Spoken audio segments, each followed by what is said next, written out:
이 온찜질을 해야 되는 사람들은 눈 자체가 없고 자체가 유지가 안 되는 거죠. 온찜질을 해야 되냐 냉찜질을 해야 되냐 이제 헷갈릴 때 병원에 안 오셔도 돼요.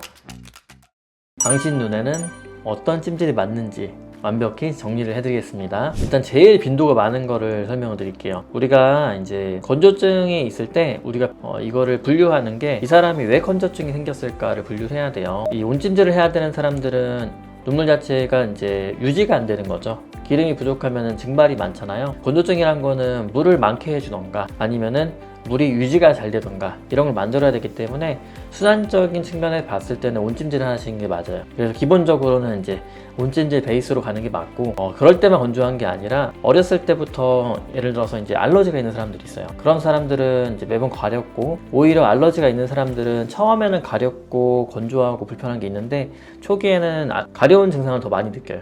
가려운 증상이랑 이제 이물감, 자꾸 뭐가 있는 느낌 나고 이런 분들은 냉찜질 하는 게 맞죠. 알러지 염증 자체는 혈관 안에 있는 알러지 성분들이 눈을 괴롭히는 거라서 혈관을 수축시켜주는 게 좋거든요. 그래서 냉찜질해서 혈관을 수축시켜주는 거예요. 그럼 증상이 좋아지는 거죠. 그러면 전 눈이 뻑뻑하고 시리고 바람이 불면 더 심해지는데 그럼 온찜질이 필요한 경우와 냉찜질이 필요한 경우가 어떻게 다를까요? 일단 증상적으로 말씀드렸을 때 이렇게 눈이 뻑뻑하고 그리고 시리고 그리고 바람이 부는데 막 더 심해져. 눈물 많이 나고 콸콸콸 나오고 이런 경우에는 눈 자체가 어떻게 쉽게 설명드리면 눈이 약해진 거예요.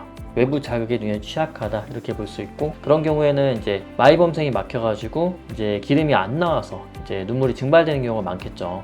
이런 경우에는 이제 온찜질로 막힌 기름을 녹여가지고 배출해주고 냉찜질이 필요한 경우는 증상적으로 봤을 때는 이제 눈이 충혈되거나 따갑거나 가렵고 눈물이 흐르는 이런 경우에서는 냉찜질을 해서 혈관을 수축시켜주고 그 다음에 열감을 진정을 시켜줘야 돼요. 그래야지 증상이 좋아져요. 그럼 헷갈릴 땐 어떻게 해야 돼요? 혼합형 증상도 있나요? 온찜질을 해야 되냐 냉찜질을 해야 되냐 이제 헷갈릴 때 그러면 첫 번째로는 이제 온찜질 하시는 게 맞아요. 왜냐면 빈도상으로 이제 알러지나 이제 급성 결막염이 있는 경우보다는 일반적인 건조증에 대한 모집단 분포가 훨씬 많기 때문에 온찜질로 하는 케이스가 훨씬 더 많아요. 그래서 정확하게 잘 모를 때는 온찜질부터 하시고 증상 호전이 없을 때 그럴 땐 냉찜질 한번 해보시는 게 좋습니다. 제가 아시는 분은 아침에 일어나서 그렇게 눈이 건조하다고 하시는데 그건 왜 그러는 거죠? 이런 경우에는 내가 생활하고 있는 환경이나 이런 게 어떤지가 좀 중요할 것 같아요. 그래서 첫 번째는 이제 건조증, 기본적인 건조증인데 내가 마이범생 질환 자체가 있어가지고 기름 자체가 배출이 잘 안 돼. 이런 경우에는 아침에 일어났을 때 건조증을 좀 더 많이 느끼는 경우가 있어요. 그리고 환경적인 부분으로 봤을 때는 자기 전 잘 때 약간 눈을 살짝 실눈처럼 뜨고 자는 사람들이 있어요. 이런 경우에도 아침 일어날 때 당연히 이제 빼짝 말라 있잖아요. 일어나자마자. 그러니까 그런 경우에는 이제 건조증을 느끼고 자기가 자는 환경 자체 습도가 많이 낮은 경우에도 이런 증상을 느낄 수 있죠. 그리고 돌발적인 거는 이제 렌즈 끼고 잘 때, 렌즈 끼고 자는 사람들도 아침에 일어났을 때 이제 건조증을 좀 많이 느낄 수 있어요.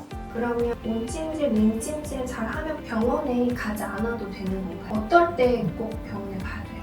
일단 건조증이라는 것 자체가 있다고 그래가지고 무조건 병원에 오실 필요는 없고요. 건조한 사람들도 자기가 생활할 때 건조증 증상을 많이 느끼지 않다면은 그러면 굳이 이제 병원 오실 필요는 없고 다만 건조증이 있는데 상처 같은 게 좀 많이 나는 사람들이 있어요. 이런 분들은 이제 반복적인 상처나 자극 때문에 각막 자체 혼탁이 생길 수 있거든요. 그래서 이런 분들은 병원에서 꾸준하게 좀 치료받아야 되고 그냥 물만 없어가지고 많이 건조하신 분들은 필요에 따라서 약만 쓰셔도 괜찮긴 하거든요. 그리고 제가 또 아시는 분은 샤워만 하면 그렇게 눈이 건조하고 아프시대요. 그런 분들은 왜 그런 거예요? 우리가 이제 샤워하는 환경도 중요한데 그 샤워실 자체가 좀 이렇게 어떤 분들은 이제 그거 있잖아요. 뭐 이렇게 샤워할 때는 수증기가 필요해. 나는 수증기를 좋아해서 화장실 자체를 수증기로 꽉 채워가지고 하는 분들이 있어요. 그런 경우에는 이제 수증기는 약간 뜨거운 열이기 때문에 눈 자체에 건조증을 좀 더 유발시킬 수 있죠. 이런 케이스도 있고 그리고 어떤 분들은 눈을 씻는 습관이 있는 분들이 있어요. 따라 하시면 안 돼요. 근데 이제 눈을 자꾸 이렇게 씻어내. 그러니까 뭐 이렇게 물건 씻듯이 눈을 이렇게 어떤 분 꺼내서 막 씻으려고 하는 것처럼 막 씻는데 그렇게 막 과격하게 씻을 필요는 없다. 씻는 거 자체가 좋은 건 아니다. 이렇게 이해하시면 좋을 것 같습니다. 일반적으로 안과 선생님들은 온찜질 하라고 하는 이유 자체가 눈이 건조할 때 주로 이제 눈물이 증발돼서 이제 건조한 게 더 많아요. 근데 증발된 원인 자체가 기름이 부족할 때 증발되기 때문에 그러니까 마이봄샘이라고 기름을 분비하는 이제 샘이 있어요. 눈물 나는 눈물샘처럼. 근데 이제 기름샘 자체 기름이 배출되는데 여기 막히면은 그러면은 기름이 배출이 잘 안 되잖아요. 그러면 건조해지는 거죠. 그래서 이런 경우 때문에 주로 온찜질을 많이 해서 빈도가 더 많은 거잖아요. 그래서 온찜질을 더 많이 하자 이렇게 취지로 말을 하는 거고, 여러분 인공 눈물만 달고 사셨다면은 오늘부터 진짜 내 눈에 맞는 냉찜질, 온찜질을 시작해 보시고 병원에 안 오셔도 돼요.